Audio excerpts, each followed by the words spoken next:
Cumprimento provisório da sentença, artigo 520 até 522. Conceito: é a execução da sentença antes do trânsito em julgado, quando o recurso não tem efeito suspensivo.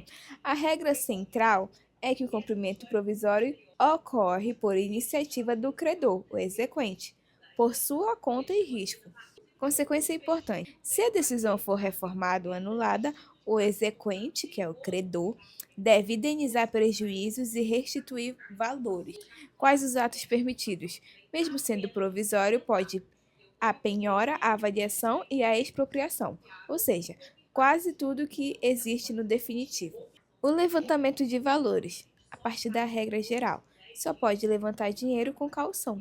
As exceções estão no artigo 521, que é o crédito alimentar, situação de necessidade e decisão conforme jurisprudência consolidada. O artigo 522. O procedimento segue regra do cumprimento definitivo com adaptações. Artigo 523. Cumprimento definitivo na parte de pagar a quantia. A intimação é feita pelo advogado. É feita ao advogado, regra geral. O prazo é de 15 dias para o pagamento voluntário. Não pagou? As consequências automáticas são multa de 10% e honorários de 10%. Depois inicia-se a penhora, avaliação ou expropriação.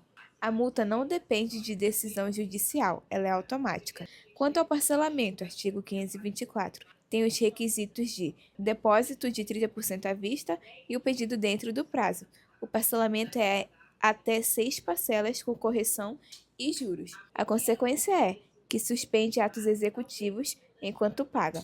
Quanto à impugnação ao pagamento, no artigo 525, o prazo é de 15 dias e a natureza é da defesa do executado. Não é uma ação autônoma. Não suspende automaticamente. A execução continua. Pode suspender-se garantindo o juízo, penhora, depósito, etc., relevância da tese ou risco de dano. Quanto às matérias principais, existe nulidade de citação, a ilegitimidade, o excesso de execução, inexigibilidade do título e o fato superveniente, o pagamento, prescrição, etc. A parte mais cobrada é que a inexigibilidade por decisão do STF declara inconstitucional. O título se torna inexigível. Tempo importa. Antes do trânsito em julgado, pode alegar impugnação. Depois, não pode. Cabe apenas ação rescisória. Parágrafo 7º, 10, fala sobre o efeito suspensivo, que pode mexer na penhora, pode continuar a execução parcial e pode prosseguir em caução. O parágrafo 11 fala sobre os fatos novos, que são alegados por petição simples no prazo de 15 dias. O pagamento espontâneo, que é o artigo 526, fala sobre que, antes da intimação, o devedor pode depositar valor que acha devido. Quanto às situações, o credor pode aceitar e extinguir a obrigação. Se o credor não aceitar, incide multa mais honorário sobre a diferença. Artigo 527. Cumprimento provisório. As regras do cumprimento definitivo se aplicam no que for compatível.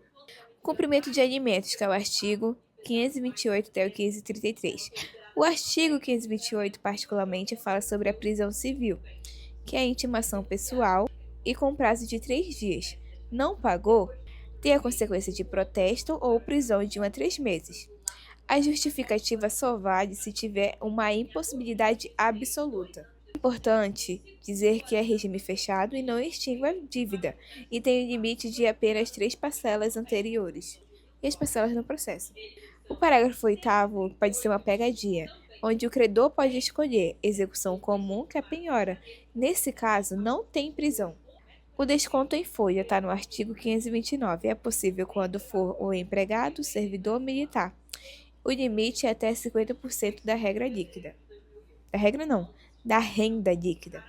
O artigo 531 fala sobre os alimentos provisórios, que são os autos apartados, e os definitivos, mesmo os autos. O 533 diz que o juiz pode exigir constituição de capital, que é uma garantia de pagamento futuro. Quanto à fazenda pública, nós temos os artigos 534 e 535. O 534 fala do início, que o exequente deve apresentar memória de cálculo detalhada, e o 535 da impugnação, que tem o prazo de 30 dias. pode alegar nulidade, excesso, inexigibilidade e fatos supervenientes.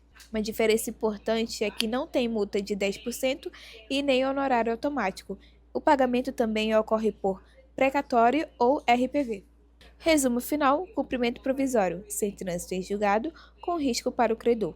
Cumprimento definitivo, 15 dias. Existe a multa mais os honorários automáticos. A impugnação é 15 dias, não suspende automaticamente. Os alimentos são 3 dias depois da intimação. Se não for pago, pode ocorrer a prisão civil. E tem a intimação pessoal, claro, né? Fazenda pública é 30 dias, tem precatório, RPV e não tem multa. Basicamente, alimentos, 3 dias. Pagamento e impugnação, 15 dias. Fazenda pública, 30 dias.